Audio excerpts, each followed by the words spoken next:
रौरा के पड़ा मुहा के मतारी मम्मी हानि रौरा रौरा पता बानो कि रौरा लड़का 1 करोड़ रुपया जीतल बड़े कब बताइले रौरा से हाल में रौरा का खरीदले हैं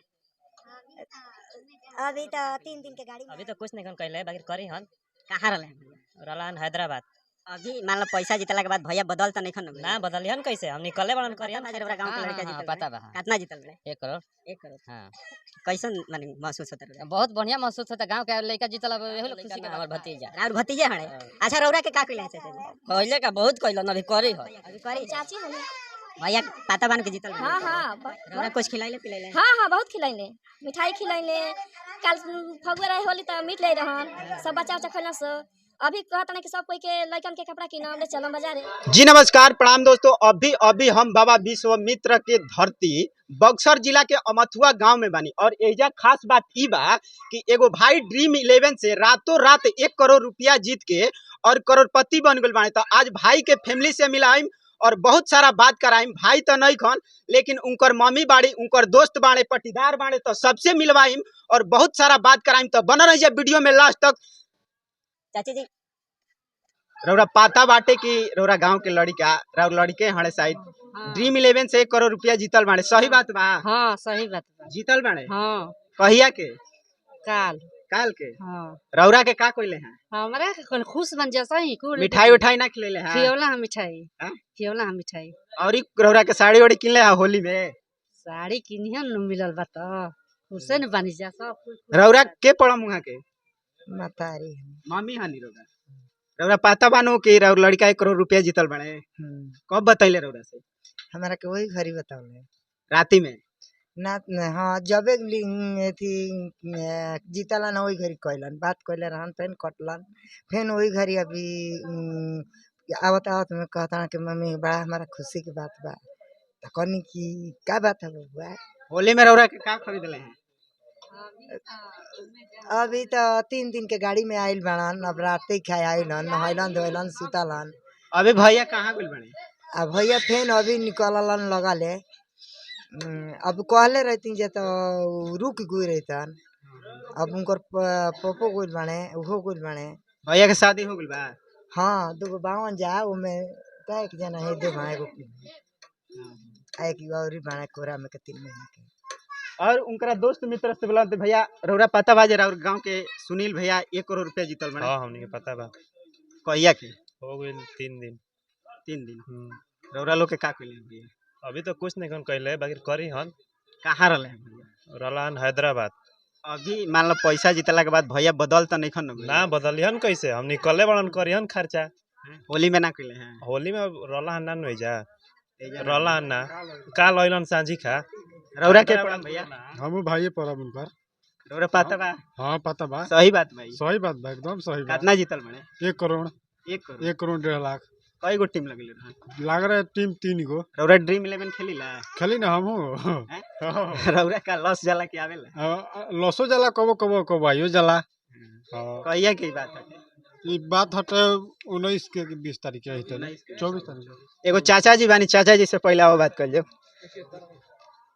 चाचा जी स्वागत बा कैसन बानी रौरा ठीक बनी हो रौरा पता बा जे रौरा गांव के लड़का जीतल पता बा कितना जीतल बड़े 1 करोड़ 1 करोड़ हां कैसन माने महसूस होता रौरा बहुत बढ़िया महसूस होता गांव के लड़का जीतल अब एहो लोग खुशी के बात बा हम कभी सपना में सोचले नहीं जे कि झूठ बात हुई तो हकीकत गांव ही हमने के जीत गई लड़का दिखा दलस जीत के अब ये लोग खुशी का होगी खिलैले हैं कुछ अभी खिलौले अभी तो बाहर से आइल बने तो खिलेबे करी हैं जइहे कहां जब गांव में आ गइल पैसा तो खिलै है ना बहुत खुश बनी जाएंगे अभी भैया बाहर ही निकलल बने कुछ खरीदे निकलल बने का ऐसे अभी घूमे प्लान में बने अभी क्लियर बताइयो नहीं कि मैंने क्या खरीदे के प्लान में बने बाकी घूमे गोल बने बहरी ये जा गोल बने गांव में और भाई से मिला तो हम लोग के पता बा जे जीतल बने सही बात बाटे कितना जीतल बने 1 करोड़ 1 करोड़ पता बा भाई का नाम पड़ी उनका सुनील यादव जी कितना पैसा जीतल बड़े 1 करोड़ और भैया से मिला भैया रौरा पता बा जे रौरा गांव के एक लड़का 1 करोड़ रुपया जीतल बा ड्रीम हमारा गांव के लड़का ना हमार भतीजा और भतीजे हड़े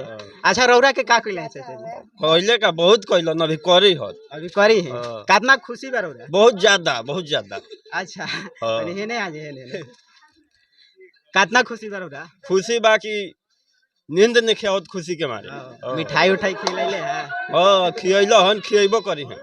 अभी कहाँ गइल बड़े भैया? अभी गोइल बने दूसरा जगह बक्सर गोइल बने। कुछ खरीदे? अभी कुल हम ना बताई खरीदे गोइल बने कि का करे गोइल बने, पहले हम तो कुछ ना बता सकी ना। थार और लिया ये? थार ली है कि का ली है अभी बाद में बात हुई। काहे रौरा चाचा जी हने तो रौरा नहीं हाँ पता? तो गप दे ना कुछ और ना बोल दिया ला। ना हाँ लिया ही नो माने लियाएगा तो लियाइबे कर। रौरा कतना खुशी भाई? बहुत ज्यादा अब कितना हम कही। हाँ मिठाई कौन खिलैले है रौरा के? मिठाई कोनो मिठाई खा सकेला।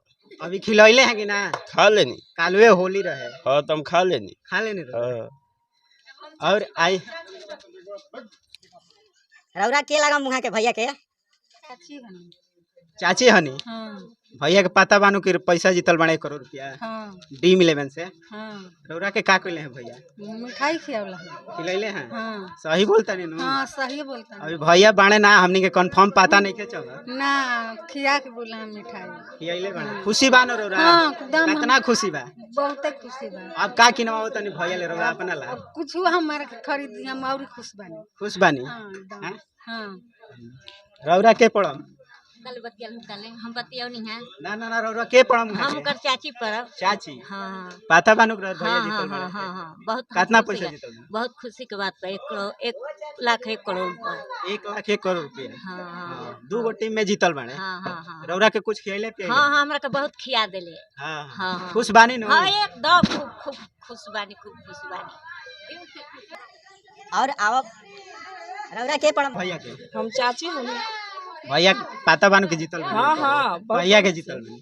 एतवार के 24 तारीख के शाम के जीतल नहीं वही घड़ी पता चलल। फोन कैले बात कैले हमरा से कि चाची हम जीतल बानी कहीं बहुत बढ़िया बा। सबसे पहले केकरा घर में बतैले? पहले बतैले मने अब हमनी के पता ना रहे कि मने जीतल मने जैसे कि कोई लड़का फोन कैलन बाजार गइल हमनी के टूरीगंज तो बतैले लोग कि जीत गइलन तो वही घड़ी फोन कैनी जे हमनी के बबुआ जीतल बा। तो हाँ चाची गोड़ लगलन कनी बढ़िया बा तो कनी खुश बा चाची कनी हाँ एकदम बढ़िया खुश बानी। खुश ना रहम चाची हनी लड़के हो तो खुश ना रहम जब बेटे जकर अथी हो जाई तो खुश तो बनही बा। रौरा कुछ खिलाइले पिलाइले? हाँ हाँ बहुत खिलैले मिठाई खिलैले। कल फगुआ रहे होली तो मीट ले रहन सब बच्चा उच्चा खैलन सो। अभी कहता नहीं कि सब कोई के लड़कन के कपड़ा किनम ले चलम बाजारे चलिए लोग अथी कर पूजा कर गाड़ी किनम तो खुश न बनी। हाँ इहे उ भैया के घर हटे और यही घर से भैया बिलोंग करेले। और खुशी के बात ई बाटे कि ड्रीम 11 से जीतल बानी तो हाथना लोग भैया के बधाई देवे आइल बा। आई बहुत ही खुशी के बात बाटे। अभी भैया से ना बात भइला लेकिन भैया आई है तो अगला वीडियो में जरूर रौरा लोग के दिखाइम। वीडियो कैसन लागल कमेंट में जरूर बताइम जा। जय हिंद।